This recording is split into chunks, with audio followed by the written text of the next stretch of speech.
Hi, I am Dr. Kim Sage. I'm a licensed clinical psychologist.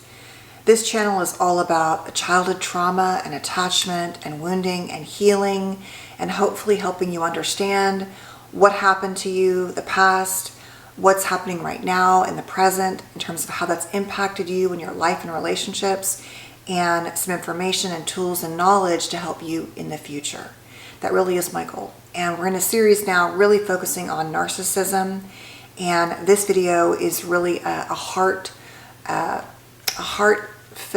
sort of brokenness, I would say, about what happens to people when they're raised by narcissistic parents, and specifically narcissistic mothers. Now, for practicality's sake, we're going to pretend, although I do believe it's often layered with other issues, trauma, mental health, borderline, we're going to pretend that a parent is, for the most part, generally narcissistic in terms of what meets the criteria for narcissistic personality disorder at present. We know these are often trauma-based things that emerge. There's genetics involved in these disorders.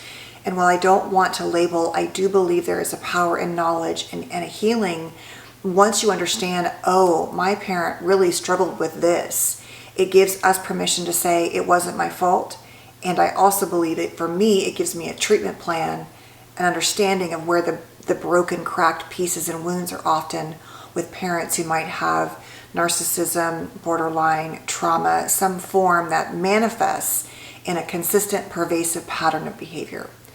So let's talk about narcissism. Now, as we go into the mothering role, what I think is so paramount is that for many people, now this can be anyone, but generally from an evolutionary perspective and cultural perspective, mothering, the act of mothers, not just carrying life in the womb, but being the first person to provide potential sustenance if you breastfeed, or historically, right? Because historically, if you could not breastfeed and there wasn't a community to help you, babies didn't survive. And so I'm talking about nurturing. That's why I'm mentioning that. Of course, there are a million ways to feed your baby. As a mother of four, I could get into that. It's a whole other thing, but I will not, because there's so much mom shaming around this issue. But it's profound when your mothering core person, if they really are high on the narcissistic trait spectrum, or you believe they have the disorder, because it so interferes with the act of mothering, which should be, generally unconditional and selfless and available and soft and truly, safe. And if you had a narcissistic mother, you did not get a lot of those things. You may have had all your basic needs cared for. You may have lived in the biggest house on the hill or the smallest place on the planet, but it was never really about you. And that's the heart of where the trauma lies. So as we go through, we're going to talk about quickly the diagnostic criteria for narcissism, for the disorder. And then I want to go into sort of how this affects us as their children and how it plays out in our lives and relationships, and who we might choose or why we might stay or what we might tolerate. So when we're talking about, though, all of these traits, I want you to keep in mind that the core part of this too for narcissistic mothers is this idea that they are either tend to be engulfing, like consuming, controlling, I'm just going to literally consume you, to the other end, which is more ignoring, I don't see your needs, they don't exist, and or some combination, right? And so they might also be in a season where they were more controlling and one where they were more ignoring as they met their own needs. It really can vacillate, but I want you to keep those in your mind. Now, narcissistic PD is a disorder that is characterized by a pervasive pattern of grandiosity, either in the fantasy life or the actual belief and behaviors, a need for admiration, a lack of empathy, and really entitlement, arrogance, those kinds of things, really beginning by early adulthood and really present in a variety of settings. So we wouldn't say, oh, they're only that way in this relationship. It really is the skin that covers their body, who they are. The first criteria, now you have to meet 5 of these for a diagnosis, for example, in the DSM-5. I know the DSM-5 is not perfect, but it's what we have right now, okay? Number 1, grandiose self-importance. Now we know that the DSM doesn't talk as much about vulnerable narcissism and all the other types of narcissism, but there can also be the grandiosity kind of flipped inward where it's like, oh, I'm a victim and no one sees how great I am. And that's the more vulnerable or covert or passive-aggressive narcissist. I've got other videos on that here, and I will go into more detail in future videos. That's the most important thing, though, is there's something about themselves that either they want you to see or know, they believe is so great, or you don't see how great they are, but there's a grandiosity to that in some sense. Number 2, preoccupied with fantasies of success, brilliance, beauty, ideal love. You know, everything is like at the extreme. They're really focused on that. Number 3, they believe they are special and they can really only be understood by other special, talented, beautiful, gifted, successful people. Number 4, they require excessive admiration, right? So they need that sense to feel good because remember, the core is very shame-based and very not good enough based, but they try to cover all of that up and make up for those feelings by engaging in all of this stuff I'm describing. Number 5, sense of entitlement. So unreasonable expectations of how they should be treated, and that you should just automatically comply with whatever they're asking because, they are worthy of it. Interpersonally exploitive, so they basically take advantage of others to their own benefit.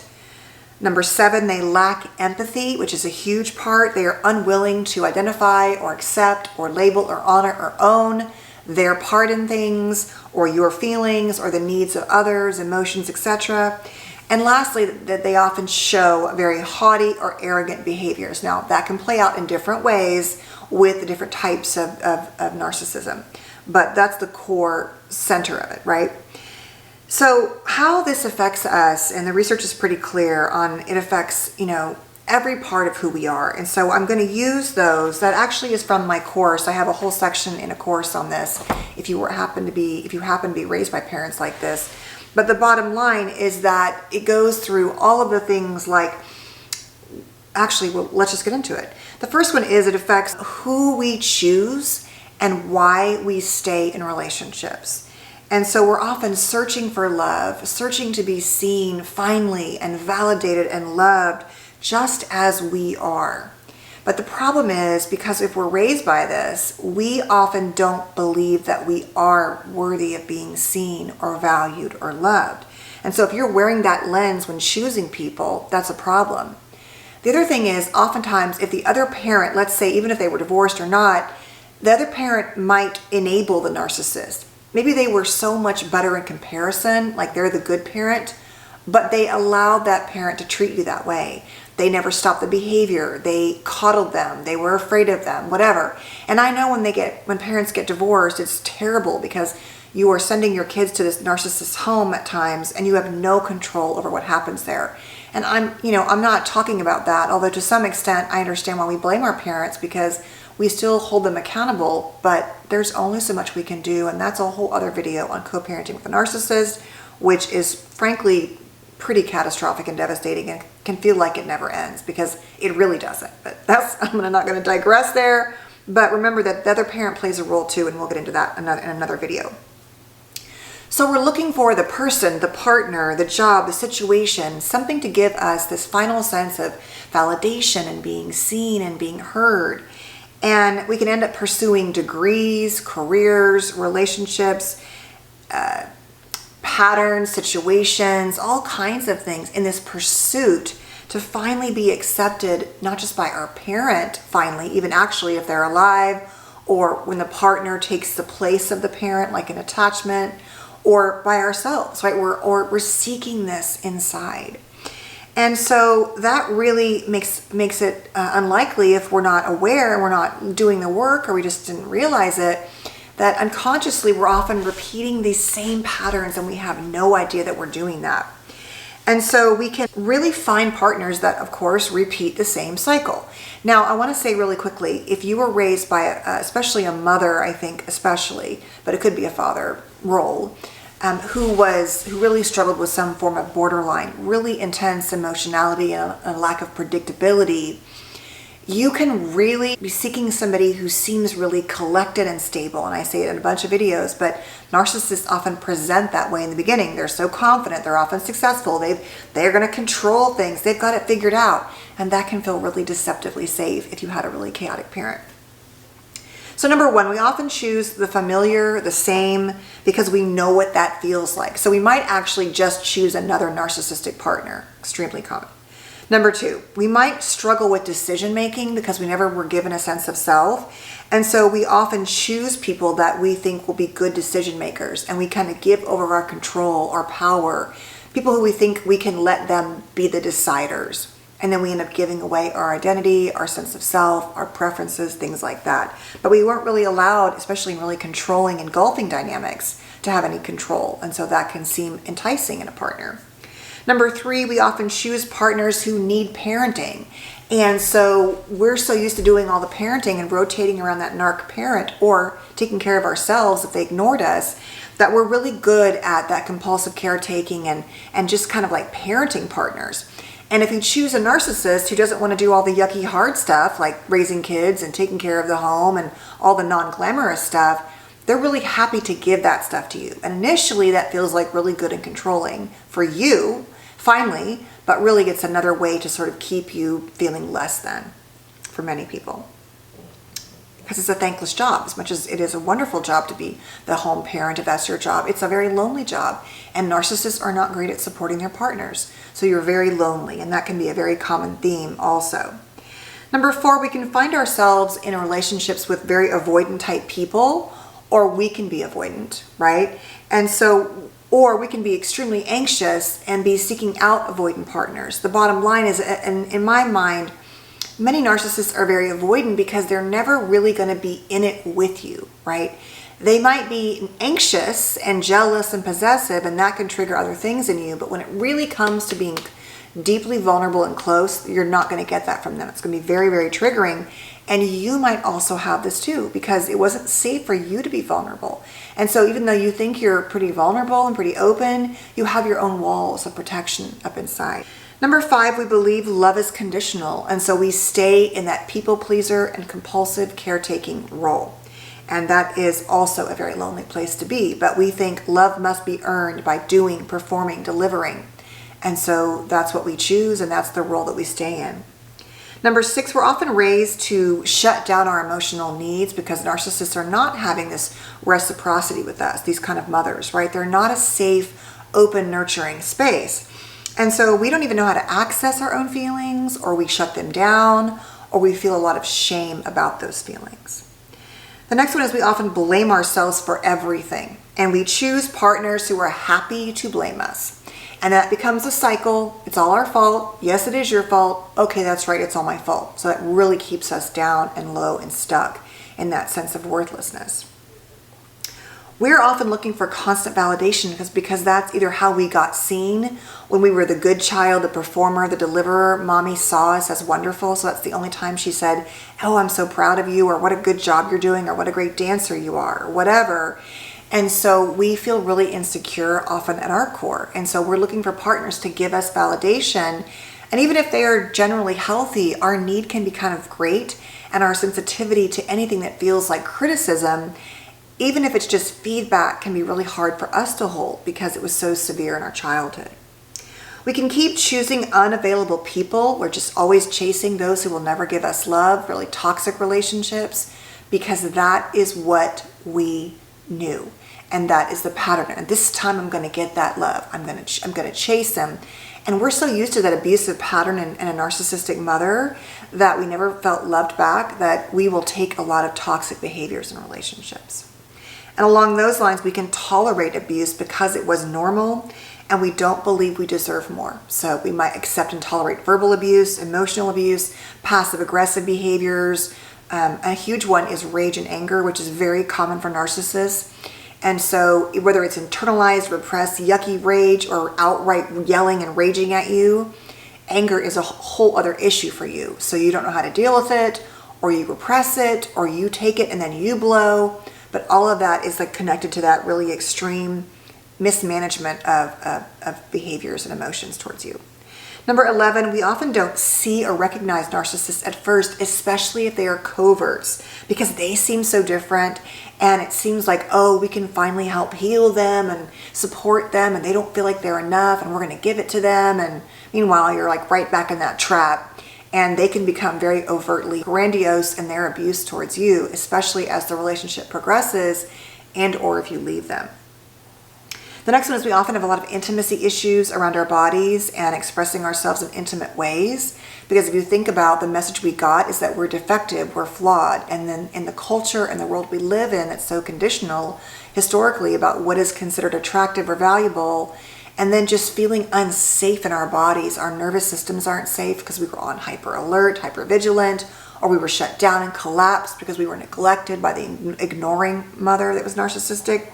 And so just kind of like showing up in intimate ways, which I think is hard for many different reasons, not just narcissistic mothers, but it really is hard for us to have a real, genuine, authentic, intimate experience, especially because we're often choosing partners who are unfortunately like our parent in some way.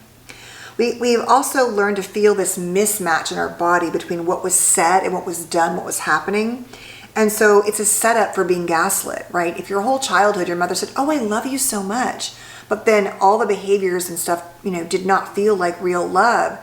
It's like, God, that's confusing. I don't really understand that, but that is normal. And so feeling crazy, not trusting yourself can lay perfect groundwork for gaslighting that will come in relationships.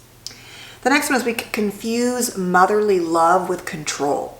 And so being in control was what narcissistic mothers did one way or another. The narrative, the situation, the foods you ate, the people you dated, the things you were allowed to do, the hobbies, academics, whatever it is. And so we can also struggle with control issues ourselves because that was how we felt like, okay, if I get it all right and I do it perfectly or whatever, or control is how you love. That is what love looks like. So you might try to overly control your children, right? Have this illusion or fantasy that love is about everything looking or being a certain way. And that's when you're going to feel like you're worthy and a good mother or a good partner. The next thing is we can choose others where looks are the most important. So we can often find ourselves with other shallow people or other angry people who seem like they're not angry, but really they are. It's like what it looks like on the outside is what matters most. So we gravitate towards that because we were taught that manners or beauty or success or privilege or succeeding was what mattered. And yet oftentimes those people might also have their own wounds and not have a lot to offer. We can be expected to be therapists and they're receivers in relationships because we don't get to give and demand, we don't get to demand or ask for what we need. And so we're so used to that, to being her therapist, her best friend, her emotional dumping ground, that we take that exact same pattern and we put that in other relationships. The next one is we walk around carrying deep shame and deep resentment because we never got to express ourselves. We're always just feeling this toxic less thanism. And then there can be a resentment and an anger underneath that, because we don't feel good. We didn't get what we needed. And we might project that on others or other situations and not really know that we're doing that because it's just such a part of our wound. We might believe that life has rules and it must be done in this order. We could be very rigid because oftentimes narcissists are. And that being perfect is the first step to never failing. And so we also never try, right? It's this whole thing. There are rules, there's procedure, you can't fail. So if you're not going to succeed, don't try. We can be hard on ourselves if we show any what we think are narcissistic traits. That's that, am I a narcissist, people will say, because they're just not ever really able to tap into the fact that they are allowed to have needs. Like, God forbid they're demanding or have some request. And so that feels like, oh my God, am I a narcissist too? And narcissistic mothers will oftentimes call you selfish and self-centered and spoiled as a projection of their own stuff. And then the last thing is we can surround ourselves by a lot of other wounded people because we can often suffer with our own self-esteem and mental health issues. And we're sick a lot or we're afraid. And so we can gravitate towards other really wounded people. And in the ideal sense, that feels really good because we feel like they get us. We don't have to wear that mask with them. But if we're stuck or they're stuck in their healing and they kind of want to remain a child and not grow, or they don't take any accountability for their lives, or we don't, we can get stuck in really unhealthy kind of like reinforcing relationships. Like, well, then we become victims, right? And I think that's the hard part. It's like, on the one hand, I absolutely believe that as a result of my childhood, I am a victim to what my parents did and to the toxicity and the chaos. And it has, I don't know what my life would have looked like if I had not had those wounds. And yeah, I look at other families and I think, gosh, that must have been nice to have that security and safety. At the same time, if I stay in that, I am powerless to change my life. And so I want to honor that these wounds are real and they have hurt you and they have held you back and you have struggled. And yet I don't want to be identified by those things. I want to say, yes, and I'm going to still chase my dreams. Yes, and I'm going to stand in my truth, and I'm not going to just sit back and accept whatever is handed to me. I'm going to work hard. I'm going to fight. I'm going to, try to give myself grace. That's, for many of us, this result of these kind of toxic childhoods too, is this very driven, must-do kind of dynamic, or a collapsed one where you feel a lot of shame for not doing. And so I'm not suggesting that you have to be the doer to survive it, but at the end of the day, you have to do things to try to heal. Go to therapy, find healthier relationships, work on yourself, buy online courses, listen to podcasts, buy books, right? I mean, at some point, all of this is about saying, this hurts us, to me. And I know parents hate to hear this, but it's the truth. We all hurt our kids in some ways. It's just some of us do a lot more damage. And so, yeah, your child might be discussing you in therapy someday. That's okay. It doesn't mean you're doing a bad thing. It just means you're a flawed human being. But it'd be nice for them to be able to say, at least I saw them trying to change and heal and do the best that they could. Not every day and nowhere near perfectly. But at the end of the day, you are the only one that can heal your life. You really are. It's the hardest pill to swallow, but you are. And so I hope that you know that you're worthy of your pain and your story and your loss, and it's not fair. It wasn't fair and it's not fair now. But if you had a narcissistic mother, your core wound is often not feeling like you're even worthy of healing your life, or that you even can. But that is a child's internalization of a toxic, wounded other human, right? That's the core. Whatever the labels are, these people were often struggling too. It doesn't make it okay, because justifying abuse by saying, well, they were narcissists, like tell a child in the middle of that. It doesn't feel good. It's not the answer. But at the end of the day, you're the only one that can start to heal it. So I hope you know that. And I hope you know that I see you and I understand. And I'm glad you're here and I wish you well. Please take care, and I will see you next week. Really quickly also too, if you're new here, please consider subscribing. I would love for you to do that. And check out the links down below if you say, yeah, I think I may have been raised by narcissistic or borderline type parents who struggled, and I'm not sure where to go from here. I have also lists of books I use in my courses and things like that on my website. So check all that stuff out, please, if you need it. And thank you for being here. I'll see you soon. Take good care. Bye.